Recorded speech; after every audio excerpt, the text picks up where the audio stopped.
Halo guys, welcome back to my channel di Ngobats, ngobrol bareng sawah. Kan Ngobats nggak asik dong. Nah, seperti biasanya, gua nggak sendirian guys. Hari ini gua ditemenin sama wanita yang super duper, menurut gua ini luar biasa sih ya. Langsung aja kita kenalan. Halo Mbak Indri. Hai. Apa kabar? Baik. Aduh, jauh ya tadi kesini. Lumayan, 15 menit macetnya. Oh, 15 menit. Iya. Deket dong berarti. 15 menit macetnya, kesininya 1 jam. Oh ya, oke 15 menit macet ya.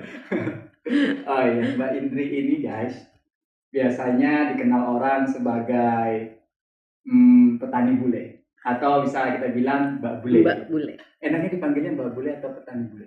Sebenarnya apa aja, awal dipanggil petani bule itu karena mungkin orang kenalnya petani bule, tapi Mbak Bule itu sebenarnya dapat itu dari masyarakat Indonesia sendiri.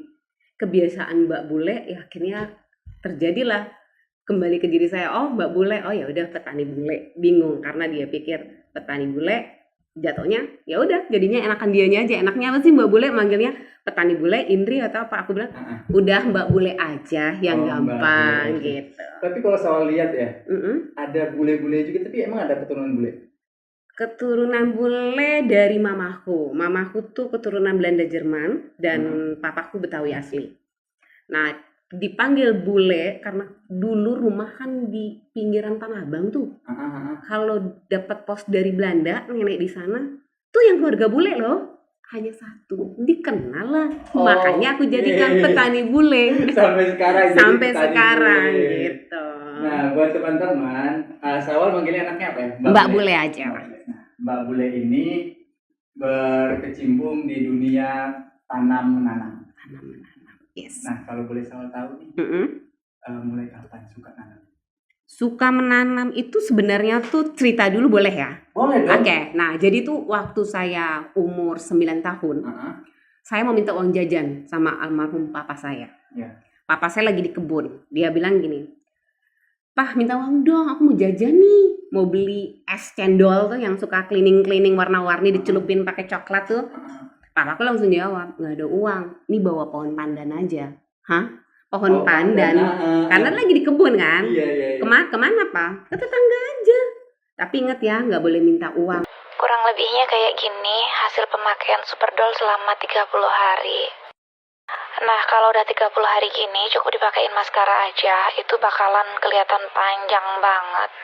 Terus biar lebih bagus lagi, pakein penjepit bulu mata, dijepit didiemin gitu, kurang lebih 7 detik. Tapi inget ya, ini harus pakainya rutin sebelum tidur sama tiap habis cuci muka. Kalau kamu mau baik sama tanaman, pasti ada rezekinya. Makanya kamu dapat uang jajan kan? Udah sana beli es. Disitulah saya mulai bertanam sama orang tua saya, termasuk papa saya yang sangat mencintai tanaman. Berarti tadi katanya kalau kamu baik sama tanaman, tanaman akan baik kembali dan ngasih rezeki sama kamu secara tak terduga. Oh, berarti ada daya tarik menarik. Ada daya tarik menarik. Misalkan sekarang saya nih udah ibu-ibu, ada anak kecil nawarin tanaman. Nggak mungkin dong saya nggak kasih upah sama anak itu yang bawa pot. Itu udah tradisi kita. Pasti ngasih dari situ. Zaman 9 tahun saya masih kecil SD, dikasih duit 5.000 untuk beli es tengnong kan seneng banget. Dan akhirnya, asik juga nih jualan tanaman ya Pak. Rajin lah ngejualin ke para tetangga sebelah gitu. Bisa jadi masukan. Itu awal saya mencintai tanaman. Ingat remember saya di saat saya di mobil pun selalu mau duduknya dekat kaca. Selalu mau petik tanaman di jalanan, papa saya selalu marah, "Jangan, nanti ini dimarahin orangnya, mesti bilang dulu. Kalau nggak bilang nanti tanamannya nggak akan subur di bawah sama kamu." Jadi sebenarnya itu udah mindsetnya tuh mencintai tanaman gitu. Sampai sekarang. Cuman kemana-mana dulu ujung-ujungnya akhirnya jadilah petani bule. Nah, gitu. Awalnya jadi petani bule yang dikenal banyak orang nih. Itu Mbak Bule belajarnya otodidak atau ada belajar khusus atau apa? Pendidikannya apa? No, saya tidak kuliah. Saya hanya keluaran SMA. Kalau orang tanya Mbak Bule keluaran pertanian apa? No. Saya otodidak iya, karena saya belajar pertama merubah taman itu adalah taman almarhum papa saya. Oh, gimana? Saya di Tanah Abang. Pada masa itu Oh, kan oke. Tanah Abang kebakaran besar ya. Ini story ya. Oh, Jadi waktu saya Tanah Abang kebakaran besar yes. itu. Nah, Oke. akhirnya saya mulailah memperbaiki taman papa saya. Di situ Hmm. keluarlah saya makin kecil dulu suka tanaman. Akhirnya terjadilah bikin landscaping pertama saya adalah di rumah papa saya. Oh, Saya tidak belajar, oke. saya hanya membaca buku dari luar, buku Heeh. Indonesia dan orang yang sekolah pertanian saya baca. Dulu kan pernah ada tuh kalau kita ke Gramedia, cara menanam cabai. Nah, di situ saya beli bukunya walaupun 3.000 5.000 pada masa itu saya pelajari dulu caranya seperti itu. Jadi metodenya dengan banyak membaca. Dengan banyak membaca. Itu tuh orang Indonesia tuh ya guys ya. Kurang membaca, kurang Kurang pengetahuan. membaca. Sebenarnya kalau kita banyak membaca, kita bisa ahli dalam bidang itu. Benar ya, Mbak ya? Benar banget itu. Karena membaca satu kondisi langsung dipraktekkan, itu yang penting. Oke, teori langsung praktek. Teori langsung praktek. Waduh. Oh ya, Mbak Bule. Mbak Indri lagi. Iya. Maaf. Mbak Bule itu yang saya tahu dari Instagram. Nah, Mbak Bule ini guys punya lahan atau taman gitu ya. Gimana, Mbak? Letaknya pastinya di Bogor Barat. Kalau dari IPB, Universitas IPB, nah itu kurang lebih 1 jam. Kita ada 2.000 dari permukaan laut. Di situ aja. Jadi tinggi di dekat belakang Terminal Lewiliang. Pasti kenal lah Terminal Lewiliang. Itu kan Lewiliang itu kayaknya kan nama Belanda zaman dulu ya. Jadi kayaknya patokan Bogor Barat tuh terminal itu otomatis itu terminal bis-bis gitu kan bis-bis gitu. Kalau boleh saya tahu nih, itu luasnya berapa banyak ya? Berapa luas? Berapa luasnya? Kurang lebih 3 hektar setengah kurang luasnya. Wow, 3 hektar. Iya. Sebenarnya kalau untuk di dalam dunia pertanian itu sebenarnya bersyukur sama Tuhan aja. Karena biar bagaimanapun pengelolaan punya tanah besar juga kita harus turun tangan. Nggak mudah untuk menanam atau menghijaukan Indonesia kalau yang pemilik tanahnya tidak turun tangan. Ini versi Mbak Bule. Oke, siap. Tapi itu dalam 3 hektar berarti banyak dong tanaman-tanamannya. Banyak karena berapa tahun yang lalu kan saya memang penjual tanaman hasil panen namanya, dulu dijualin online juga. Indri Palawija ya. Indri Palawija, jadi kalau hasil panen tengkulak udah ada tuh dijual, sempat beberapa masuk kafe, masuk supermarket. Nah sekarang saya justru membawa ke mereka semua untuk para anak muda sekarang nih yang milenial nih, udah nanam dulu aja swadaya pangan sendiri dulu deh. Setelah itu nanti boleh hasilnya dijualin, dibagi dulu gitu biasanya. Berarti Mbak Bule ini jual pupuk-pupuk juga? Jual pupuk juga sekarang, meracik sendiri, belajar sendiri dengan komposisi matematika sendiri. Karena kan media tanam meracik itu juga punya komposisi, tidak mudah melihat tanah langsung ditanemin, pasti ada unsur pupuknya, itu yang harus kita utamakan. Tapi berarti harus belajar dong itu? Iya belajar, karena saya dulu pembeli, makanya sekarang saya meracik sendiri. Oke, iya, benar. Saya dulu pembeli kan, berapa tahun yang lalu nggak paham, nggak ngerti. Setelah itu saya belajar di beberapa titik negara, Malaysia, Singapura, sampai juga saya online sama saudara di Belanda untuk melihat kompos atau media tanam yang ada di setiap satu titik negara. Apa sih sebenarnya? Pasti berbeda dong. Pasti berbeda. Kapasitas tanahnya, unsur hara tanahnya, pH-nya, cuacanya, itu sangat ekosistem yang kita harus benar-benar pelajari. Karena matahari terbit atau terbenam, kadang-kadang kita bingung kok hari ini nggak ada matahari ya. Nah, sekarang kita harus belajar memahami ciptaan Tuhan dulu. Setelah itu baru kita kasih jiwa kita untuk alam. Setelah itu baru kita mikir, oh konsepnya apa ya kalau kita jadikan satu usaha. Harus cinta dulu. Tidak mungkin langsung konsep yang tadi dong, konsep yang orang tua dari ngomong, baik sama alam akan baik kembali. Iya, itu dulu. Menariknya itu guys. Itu dulu yang pasti. Oh ya. Masalah petani. Petani ini Mbak Indri bisa dapat ngomong bahasanya apa ya, panggilan petani itu dari Mbak Bule dipanggil petani gitu ya, karena memang saya sangat mencintai petani. Pada saat Mbak Bule belum belajar, saya selalu turun mau di pinggiran kali, mau di mana, saya turun sama petani. Tidak mungkin kalau kamu tidak tahu, petani tidak bagi tahu. Petani di Indonesia cukup ramah dan baik. Kamu ngelihat pohon kacang panjang, Pak mau beli dong? Boleh Neng, ambil aja. Petani sangat baik. Disitulah saya mengeluarkan bahwa seorang petani itu memang memiliki ramah dan ketamahan yang luar biasa. Mensyukuri nikmat, ibaratnya siapapun orang yang mau bertanya sama petani pasti dijawabnya dengan baik. Makanya saya sebut petani bule. Jadi banyak orang yang nanya sama saya berusaha untuk jawab baik. Memberikan ilmu yang terbaik, memberikan inspirasi yang terbaik. Itu versi Mbak Bule ya. Kalau Mbak Bule ini nih pinginnya untuk kedepannya orang petani atau suka menanam itu harus seperti apa untuk menyelamatkan Indonesia ini yang tanahnya banyak longsor ya kan? Iya pasti. Banyak longsor, banyak bencana-bencana alam juga yang baru terjadi.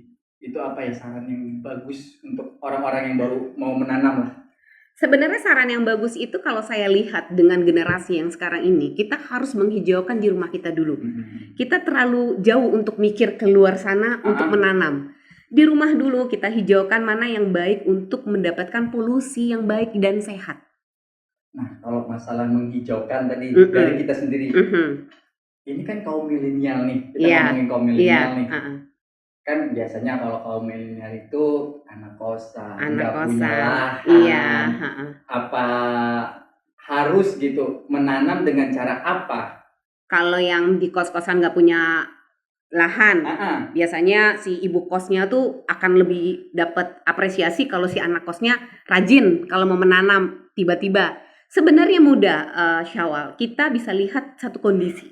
Menanam toge tidak perlu pakai pot. Kamu bingung kan toge, Mbak Bule, toge apa sih? Kamu beli kacang ijo di tempat pembenihan atau kamu punya sisa kacang ijo, kamu tanemin, kamu taruh kain, kamu sebar, kamu tutup, toge jadi. Bisa menanam. Itu tidak pakai kompos, tidak punya tempat. Salah satunya. Tapi Sawal Mbak Bule, Sawal pernah melihat itu di Instagram, bisa kok menanam pakai kayak aqua. Oh iya, aqua apa aja.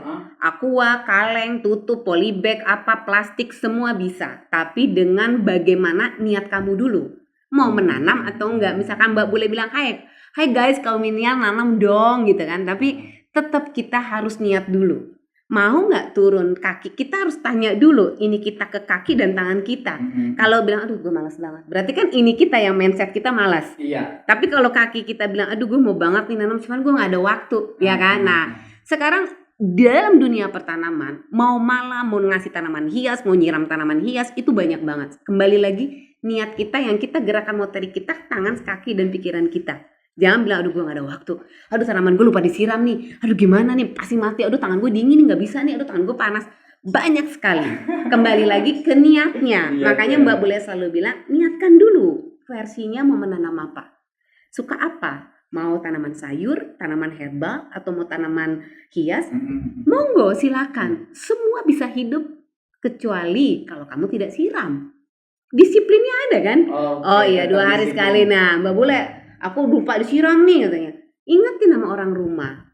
Karena itu punya kamu. Ntar kesiraman kebanyakan orang rumah yang ditegur. Aduh, ini mati gara-gara kamu sih. Itu yang selalu terjadi. Makanya selalu Mbak Bule bilang, setiap menanam, kita dulu yang ngasih jiwa ke tanaman. Balik lagi ke pribadi kita sendiri. Ke pribadi kita sendiri. Kita harus punya tanggung jawab. Punya tanggung jawab. Itu. Iya. Kalau kita punya tanggung jawab, pasti kita akan merawatnya dengan baik. Akan merawatnya dengan baik. Otomatis kalau kita jalan keluar, kita ngelihat ada pohon, ada sampahnya, kita udah spontan. Aduh, kasihan banget nih pohon banyak sampahnya. Nah, disitulah kita sudah mulai. Makanya Mbak Bule selalu bilang, cinta dulu sama alam. Kasih jiwa dulu. Kurang lebihnya kayak gini hasil pemakaian Superdol selama 30 hari. Nah, kalau udah 30 hari gini cukup dipakein maskara aja, itu bakalan kelihatan panjang banget. Terus biar lebih bagus lagi, pakaiin penjepit bulu mata, dijepit, didiemin gitu kurang lebih 7 detik. Tapi inget ya, ini harus pakainya rutin sebelum tidur sama tiap habis cuci muka. Mbak Bule ini udah banyak guys dapat penghargaan dari tahun 2019 ya kemarin ya? 2018 itu apa itu? Sebenarnya waktu dapat penghargaan itu adalah sebuah bonus dari Allah. Karena saya ini tidak pernah menganggap kinerja saya yang, saya siapa sih? Saya orang. kasarnya saya mantan sosialita juga kok dulunya gitu kan. Saya kembalikan lagi, jiwailah dulu dengan tanaman. Dari situ kamu akan menumbuhkan kepercayaan diri kamu. Award itu yang Mbak Bule dapat itu adalah sebuah prestasi yang mana saya dibilang wanita prestasi Indonesia, ya itu cukup mengharukan buat saya. Karena saya ini sebenarnya nggak pandai untuk ngomong bahasa Inggris saja, mungkin Mbak Bule itu nggak pandai. Di sekolah kuliah aja Mbak Bule nggak gitu loh. Itu aja yang saya selalu bilang sama semua teman-teman di sana, semua anak-anak muda di sana, belajar dan terus praktekkan dan kerja keras. Kerja keras, belajar dan terus praktekkan. Iya. Oke deh. Ini masalahnya kalau misalnya nih dengan kegiatan yang menyita waktu banyak, terus kayak Mbak Bule ini kan pastinya udah memberikan jiwa dan raga ini ke tanaman kan. Iya, amin. Dengan yang Sawal dengar tadi, keluarga apakah mendukung? Kalau ngomong itu sebenarnya saya sedikit agak sedih karena orang kan melihat cuman ngapain sih kotor-kotoran, apa sih panas-panasan, itu yang saya pelajari gitu ya. Kadang saya pernah ngalamin produk saya tuh dikirim, oh nanti bau ini segala macam. Itu sangat menyakitkan untuk Mbak Bule pada masa 5-7 tahun yang lalu.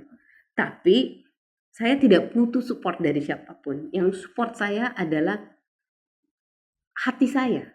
Saya fokus atau enggak? Saya nggak bisa lihat kiri kanan.